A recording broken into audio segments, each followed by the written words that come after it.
Hello students, class 9. Today I am teaching you chapter 3.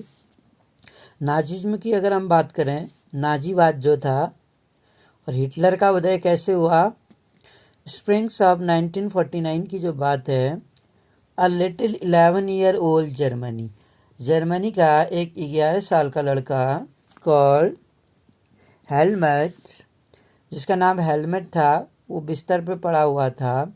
When he overheard parents discussing, जब उसका जो sir था माता पिता के उसमें था overheard, जब उसने सुना कि पेरेंट्स डिस्कसिंग कर रहे थे समथिंग इन सीरियस टोन, एक गंभीर आवाज़ में, गंभीर अवस्था में उसके माता पिता बात कर रहे थे। हिज फादर ए प्रोमिनेंट फिजिशियन, उसके जो पिताजी थे एक प्रोमिनेंट फिजिशियंस थे, डॉक्टर थे।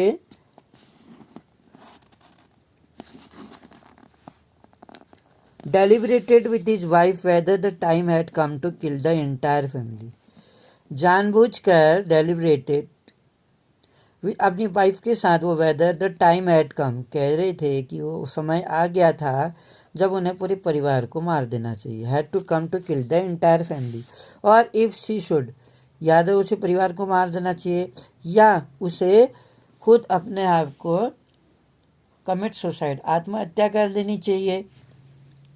His father spoke about the fear of revenge saying, एक बदले की भावना के साथ उसके पापा कह रहे थे, now the allies will do us, जो एलाइज हैं will do us what we did the crippled and Jews, हमने ज्यूज के साथ क्या किया, अब वही एलाइज हमारे साथ करेंगे।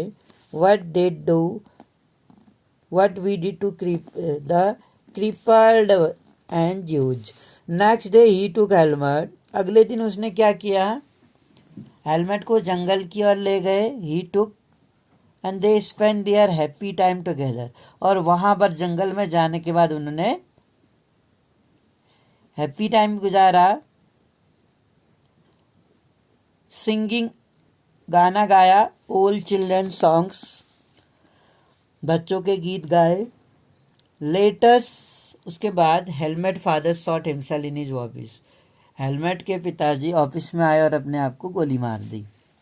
हेलमेट रिमेंबर, याद करता है, that he saw his father blood uniform being burned in the family fireplace, helmet को अभी भी याद था कि उसके पिताजी का जो खून से भरा हुआ पोशाक थी, यूनिफॉर्म थी, बीइंग बर्न, उसे जला दिया गया था फैमिली फायरप्लेस में।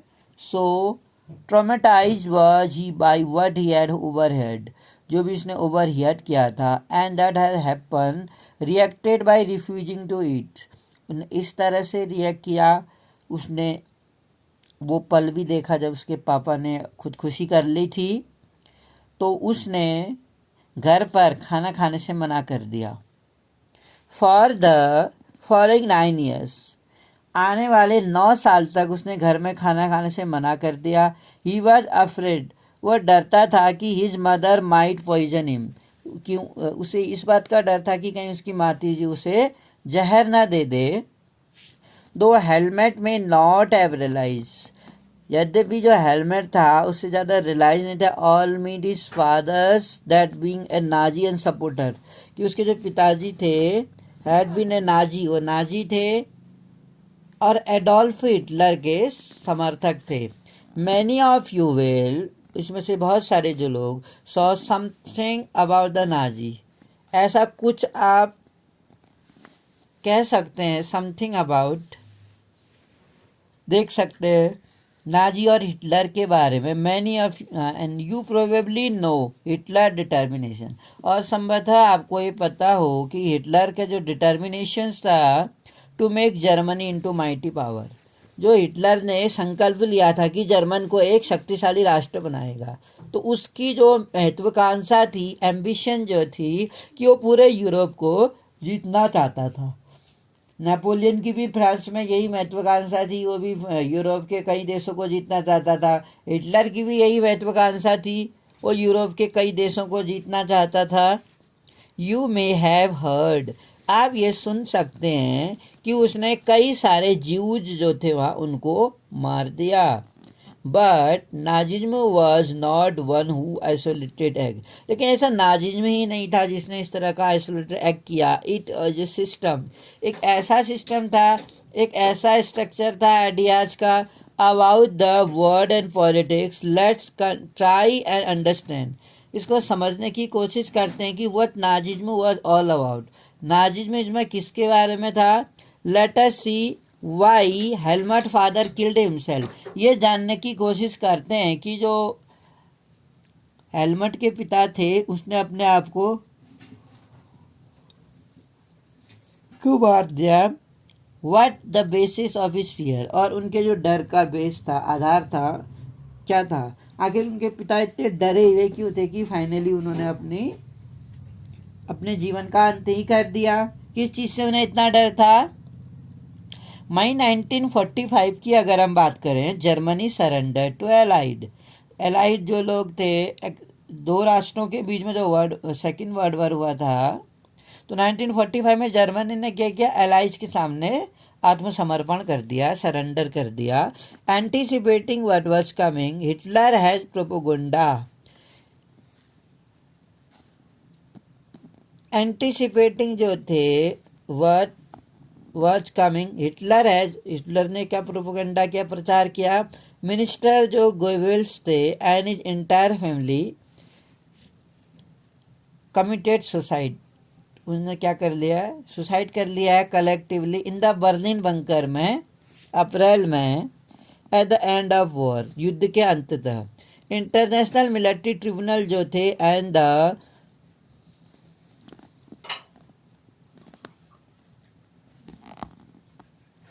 नुरेमबर्ग वॉज सेटअप, नुरेमबर्ग सेटअप किया गया, नाजीज को प्रोसिक्यूट किया गया।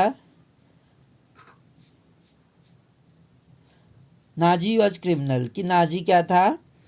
अपराधी था इस क्राइम्स के लिए, against peace, for war crimes and crime against humanity.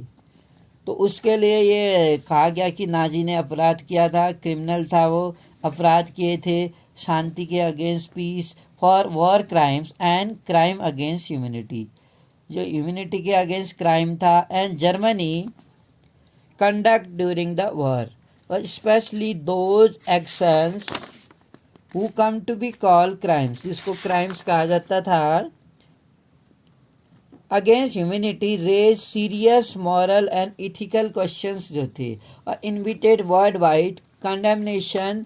What were these acts under the shadow of second world war. अगर हम सेकेंड वर्ल्ड वॉर के अंदर से बात करें, Germany has waged a genocidial war which result in the mass murder of selected group of innocent civilian of Europe. Number of people were included, तो इसमें कई जो पीपल थे, number of people killed 6 million Jews, 2 lakh gypsies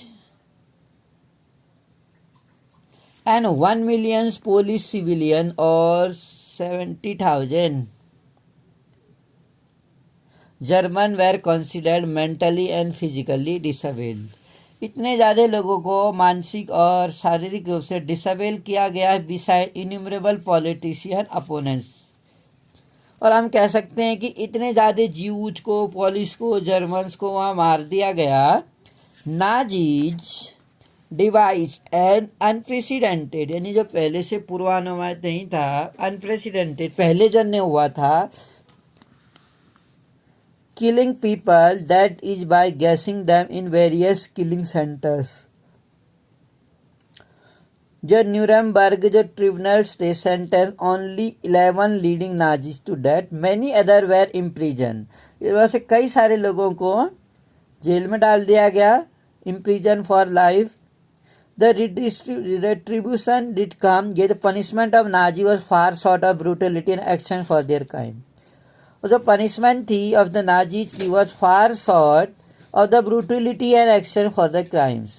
Allies did not want to be as harsh on defeated Germany. जो allies थे वो नहीं चाहते थे as harsh, कठोर होना डिफीटेड जर्मनी पर as they had been after the, जैसा कि वो फर्स्ट वॉर के बाद जितना कठोर हुए थे जर्मनी के आगे, इतना कठोर वो अब नहीं हुए थे सेकेंड वर्ल्ड वॉर के बाद। Everyone came to be feel, हर किसी को शायद ये महसूस हुआ the rise of Nazi Germany थी could be fastly track back to the German experience at the end of first world war. अब ये अनुभव क्या था, हर कोई जो इसने महसूस किया, जो जर्मनी नाजीवाद थी जर्मनी का, उसका जो उदय हुआ, could be fastly track back. और जर्मन का जो अनुभव था at the end of first world war के बाद, ये अनुभव क्या रहा था उसका, let us C.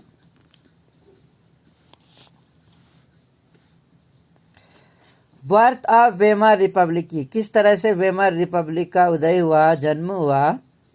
Germany a powerful empire, Germany एक पावरफुल एम्पायर था in the early years of 20वीं सेंचुरी में for the first world war, जिसने पहला विश्व युद्ध लड़ा 1914 से 18 में, alongside the Austrian empire and against the allies joined the war enthusiastically hoping to gain for a quick victory। Germany अगर हम देखें शुरुआत के 20वीं शताब्दी में एक शक्तिशाली साम्राज्य था जिसने पहला विश्व युद्ध लड़ा था। जर्मनी ने 1914 से 18 के बीच में अलॉन्ग साइड ऑस्ट्रियन जो एम्पायर थे and against the allies, allies के अगेंस्ट, जैसे इंग्लैंड, फ्रांस और रशिया थी, एलाइज थे। And all join the war, सभी लोगों ने बड़ी जोश के साथ, इंथुथियास्टिकली, जोश को कहते हैं, इस युद्ध में भाग लिया। Hoping to gain from a quick victory, इस आशा के साथ कि युद्ध जल्दी खत्म हो जाएगा। वो ये एक्सपेक्ट कर रहे थे कि दिवाली तक, क्रिसमस तक तो ये युद्ध खत्म हो जाएगा। Little they realise the war would stress on eventually draining European, शायद लिटिल डिड, ये उनको इस बात का कम ही आवाज़ था, महसूस किया कि इस लड़ाई से जो इवेंचुअली जो यूरोप के सभी रिसोर्सेस हैं धीरे धीरे सब खत्म हो जाएंगे। Germany made initial gains by occupying France, Germany ने क्या किया, शुरुआत के दिनों में फ्रांस और बेल्जियम को ग्रहण कर लिया, ऑक्यूपाई कर लिया, अधिकार कर लिया।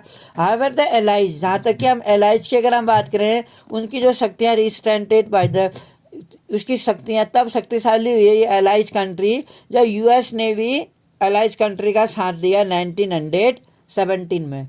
वोन जीत, डिफीटिंग जर्मनी, जर्मनी को हरा दिया। एंड द सेंट्रल पावर, और जो सेंट्रल पावर थी इन जर्मनी 1918 में, the defeat of imperial Germany, अगर हम इम्पीरियल जर्मनी के हार की बात करें, and the abdications of the emperor gave an opportunity, उनको अवसर दिया टू पार्लियामेंट को, parties to recast German polity, जो अवसर दिया गया पार्लियामेंट्री पार्टीज को जर्मन पॉलिटी को रिकास्ट करने के लिए नेशनल असेंबली।